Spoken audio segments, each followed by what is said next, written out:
flow batteries. We'll talk about Infinity in a second, but flow batteries. What are flow batteries? And because there's a lot of most people have come across lithium ion, and yeah, now's the chance. What does a flow battery do, and why is it awesome? Yeah, so flow batteries. The reason why a flow battery is interesting is because what we are using within the flow battery is vanadium, and vanadium dissolved in a liquid.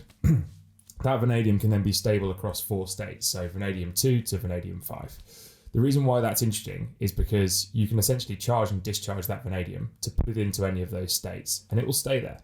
It's not going to decide to do something else. It's not going to degrade with time. It's just going to stay there until you need to use it again. So what that gives you is something that's essentially an infinitely reusable electrolyte, and that means that you can have unlimited or warranted unlimited cycles. So you can just keep on going with that system. You can use it 4 times a day. You can use it 5 times a day. The temperature starts to move around a bit, no problem. Off you go, use it again. It's really high throughput tech, and you don't degrade it in use. So you then get to the end of that life, say 20 years, and you've still got that electrolyte. That vanadium that you put into the system in the beginning has gone nowhere. You can still use it. You can take it back out. You can turn it into vanadium. You can put it into a new system. Ed, what is vanadium? Vanadium is a metal. I think it is the 13th most common element. That's pub quiz knowledge. Certainly, I think. Invinity, it's one of the most common. Yeah, well, within our factory, it's probably the most common. The reason why people might know... It's a metal, but it's a liquid. It's a metal, right. And it comes primarily in sort of vanadium trioxide and vanadium pentoxide, which is an exciting fact. But those two are generally used within steel manufacturing. So, you know, on your cutlery at home, you might have sort of 0.something% of vanadium in your steel. So it's used to harden steel. That's why. On my solid silver cutlery at home. Sorry, I forgot you have solid silver cutlery at home. Yeah. So you won't have any, but for those, you know, those listening in a more normal kitchen. So anyway.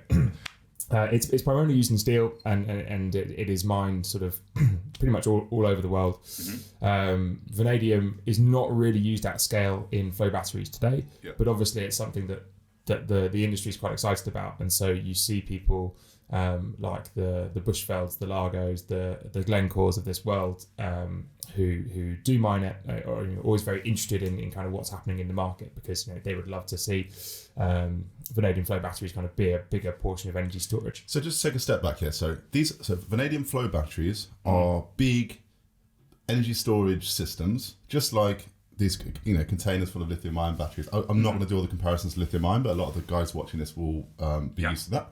So it's batteries in containers. It's just a different type of battery that has some benefits over other types of batteries, and obviously some cons too, which we'll talk about later. But to frame this, we're still talking about grid connected energy storage. How big are these systems?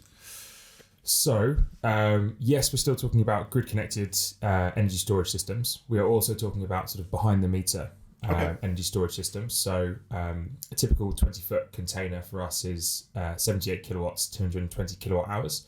So that is that's just your standard 20-foot container. That's not high cubed, and then you can stack that. So you can stack that to 2 high.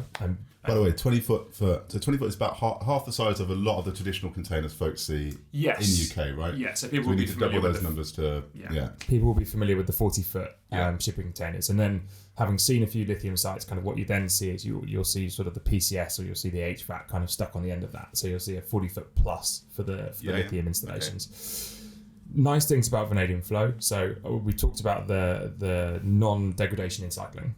That's a really important thing, and it also means you have just to be clear, zero degradation. Zero degradation. It's completely stable in from 2 to 5 in terms of its state of charge, and you just don't degrade it in use. So that electrolyte is as good at 20 years as it is at 0 years.